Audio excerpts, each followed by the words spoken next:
Hello students! In this tutorial, we will determine the nature of the roots of a quadratic equation using discriminants. The nature of the roots can be determined using discriminant, and that discriminant is the radicand in quadratic formula, which is b squared minus 4ac. With the discriminant, we will now easily find the nature of the. Take note of the following. If the discriminant is equal to 0, then the nature of the roots are real, rational, and equal. If the discriminant is greater than 0 and it is a perfect square, then the nature of the roots are real, rational, and unequal.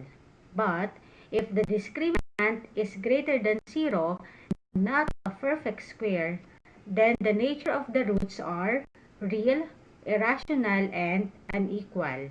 Last, if the discriminant is less than 0, then there is no real roots or the roots are imaginary. So let us have the following example. Solve for the discriminant of the following quadratic equation and determine the nature of the roots. Remember that the discriminant is equal to b squared minus 4ac.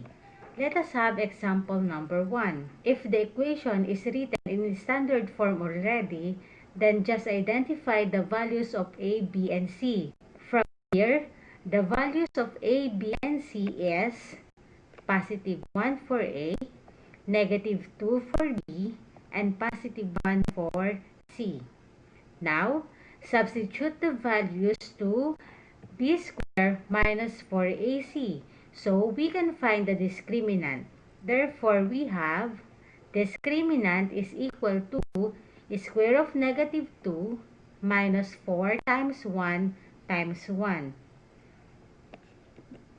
Discriminant is equal to 4 minus 4. And 4 minus 4 is equal to 0. So for this equation, our discriminant is equal to 0. Let us go back to the table showing the nature of the roots. From here it says that if the discriminant is equal to 0, then the nature of the roots are real, rational, and equal. Let us have example number 2. Again, we will be using the formula for the discriminant, which is b squared minus 4ac. Example number 2. 3x squared minus 16x is equal to 12. Since this one is not yet written in standard form, let us rewrite it first. Therefore, the standard form for that is 3x squared minus 16x minus 12 is equal to 0. I simply use addition property of equality. We can now identify the values of a, b, and c, which is positive 3, negative 16, and negative 12. Substitute these values to our discriminant. We will have square of negative 16 minus 4 times 3 times negative 12.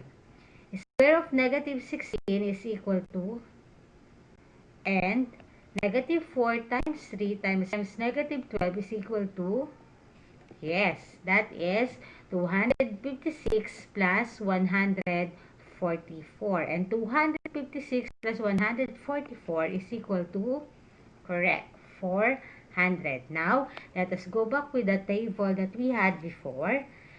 It says that if the discriminant is greater than 0, it's either real, rational, and unequal, or real, irrational, and unequal.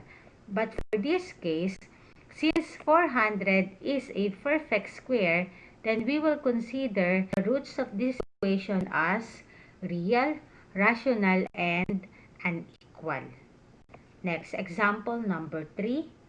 Again, using the discriminant, let us determine the nature of the roots of 5x squared is equal to x minus 2. Again, this one is not written in standard form. Therefore, using the addition property of equality, my standard form will be 5x squared minus x plus 2 is equal to 0.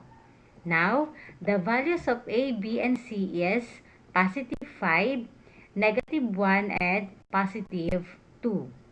Substitute these values to our discriminant. We will have square of negative 1 minus 4 times 5 times 2.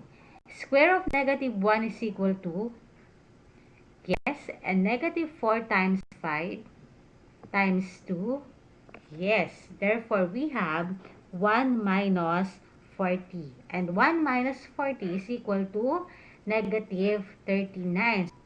Let us check again to our table for the nature of the roots of this equation. Since negative 39 is less than 0, so let us consider this one. Discriminant is less than 0. Therefore, the roots of 5x squared is equal to x minus 2 is imaginary, or there is no real. So let us have our last example. 2x squared plus 8x minus 4 is equal to 0. From here, it is already arranged in standard form. So let us just move on with identifying the values of a, b, and c. A is equal to 2, b is equal to 8, and c is equal to negative 4. Now, substitute these values to our discriminant. We will have 8 squared minus 4 times 2 times negative 4. Now, 8 squared is equal to negative 4 times 2 times negative 4. Correct. So that is 64 plus 32. And 64 plus 32 is equal to 96. Now, let us check again to our table in which nature of roots does this one fall. Since the discriminant is greater than 0 and 96 is not a perfect square, therefore, the roots of our equations are real, irrational, and unequal. So remember, class, if we are to determine the nature of the roots of a given quadratic equation, let us consider the following. If the discriminant is equal to 0, then the nature of the roots are real, rational, and equal. If the discriminant is greater than 0 and a perfect square, then the nature of the roots are real, rational, and unequal. If the discriminant is greater than 0 and not a perfect square, then the nature of the roots are real, irrational, and unequal. Last, if the discriminant is less than 0, then there is no real roots, or the roots are imaginary. Thank you for listening. See you again in my next video. Bye!